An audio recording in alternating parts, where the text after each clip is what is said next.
பூம்பேர் அருவி போனால் ரைட் சைடில் போனால் பூம்பேர் அருவி ஃபால்ஸ், லெஃப்டில் போனால் சுருளி ஃபால்ஸ், நேராக போனால் மூணார்.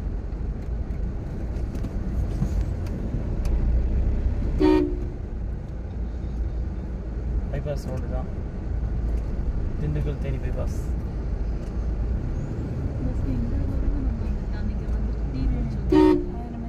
நாங்கள் தான் ஃபஸ்ட்டு கொண்டாடு ஏற போகிறோம், இதான் ஆரம்பிக்கிறோம்.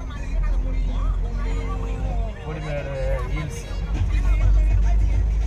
இன்னும் மூணாறு பார்த்தீங்கன்னா எத்தனை கிலோமீட்டர்னா கரெக்டாக 65 கிலோமீட்டர்